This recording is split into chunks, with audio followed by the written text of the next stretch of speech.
What's up everyone, welcome back to another video. This week I'm talking about what is in my life jacket for 2020, some essentials I always carry with me, and why I thought this would be useful. I kind of happened across a subgenre of YouTube videos a few weeks ago called Everyday Carries, where basically dudes just talked about what wallet they had and they were really intense about it. But I thought it would be useful to have a kayaker's everyday carry for the things I always have with me all the time that are super useful, and I think probably most people in most situations are going to find useful at some point. So let's break it down. What is in my life jacket for 2020? I had this life jacket on a few weeks ago on the first look, Coked Out Hustler. Excellent pocket setup, excellent pocket divider. I don't know if you can see that very well, but makes it really easy to keep all my things in place. So let's talk about it. What I've got in here. Thing number one, some flat webbing. This is really useful for making an anchor if you have to rig a haul system to get a boat out, or to carry it to get yourself up and down a steep incline or something. It can be really useful. You can throw it to people as a little short extension, not in place of a throw bag, but if you don't have if you're right there and they're right there and you don't have a throw bag, to hand or whatever, could be useful for that. But yeah, really useful for making anchors, and also really useful if you have to drag your boat a long way on a big long portage. This one's got a little sewn end, so you can pop a carabiner through there, put that on your boat, drag it behind you like you're walking a dog. So that's a really useful thing that I keep with me pretty much all the time. It can also be really useful if you have to tether yourself off to something to set safety. Maybe you're on a slippery cliff face, and if you throw your throw bag and someone pulls on it, it's going to pull you into the water, so you can kind of lock yourself off a bit more securely that way. 2 carabiners. These are pear-shaped. Locking screw gates. This one's got this little wheel on it, which is a nice addition for setting up Z-drag systems and 3-to-1s. It just reduces friction a little bit. You can see where this one's kind of wearing away a little bit. These ones are quite old, and I'm actually probably going to be replacing them in the next couple weeks here.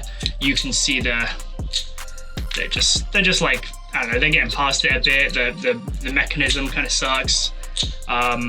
They just don't have that nice fresh feel, and the screw mechanism, I don't know if you can hear that, but it's got some sand in there, and it's not in its best shape anymore. So 2 carabiners. One thing to note on these, which is really useful I think, is that they have this is called a clean nose section here. So some carabiners, especially rock climbing carabiners specifically, will have a little cutout of this section, which is a bit of a weight saver. But for us, what that can mean is when you're clipping onto something, if you gotta try and do it quickly, material and rope and stuff can get snagged in there. So that's obviously not ideal, and it just creates an extra thing which is going to eat up your time and maybe prevent your carabiner from locking properly. So I always try and get those clean nose, and I usually like this size, around kind of a handful, easy to manage. Next up, knife. Just a little locking guy, pretty straightforward. This one's a Whitby folding knife. I've had it for years. I really like it. It's great. I prefer the folding knife that you can operate with one hand instead of having a fixed blade. This life jacket has a little spot for those people who like to have their knife on the outside and whip it out. I'm not really into that. I prefer the folding knife, and I prefer it to be tucked away in my life jacket here, where I know where it is and where I can get to it easily. I know not everyone agrees with me, but that's just my preference. I've got a Prusiks loop. Again, really useful. This one's probably going to get replaced at the same time my carabiners get replaced, to be honest. Really useful for helping make those 3-to-1 systems, using it for a little short tether or whatever. And finally, last thing I have is some earplugs. These are Docs Pro plugs, size medium, on a tether. I wear them pretty much every time I go kayaking. I always have a set in my life jacket. I think they for me are the best ones on the market without spending a ton of money. They keep most of the debris and water out, and mostly from those like jets of water that get pushed into your ears. So they're my favorite. I haven't tried that many others in fairness, so I can't say if they're like the best on the market or not, but they're the ones I use the most frequently.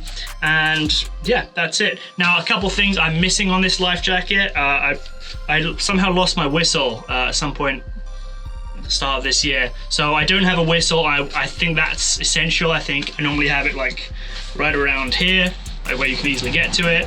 I think a whistle is essential and everybody should have one, regardless of who you are or what you're doing. Like, a whistle is a critical communication tool for everybody. And the other thing I don't have on here right now is my toe tether, like my pig's tail, that I would usually have clipped on the back here. On this new Cooked At life jacket, it has like a little spot for it up front here, and you can see, if you look carefully, you can see the spot's already pre-broken. So what that means is it's not a hard attachment point, it's a soft attachment point. So if that tether gets pinned up, it's gonna pull free through the pre-broken plastic. I've done a number of videos about this. Oh, look at that. There's another little pocket here I didn't even realize. Yeah, so that's what's in my life jacket 2020, what's missing and why, and I'll be getting a new whistle soon, I hope. And yeah, I will see you next week. I hope this has been informative and useful for you to think about what you're doing, what's in your life jacket, and mostly just try and make sure there's no junk in there. I think a lot of people, they're just really happy, like, just having a bunch of crap in their life jacket all the time. I'm like, that's dead space, you know? So think about it, just be really thoughtful about what's in there, carry what you need, discard what you don't, and yeah, I'll see you in next week's video. Peace.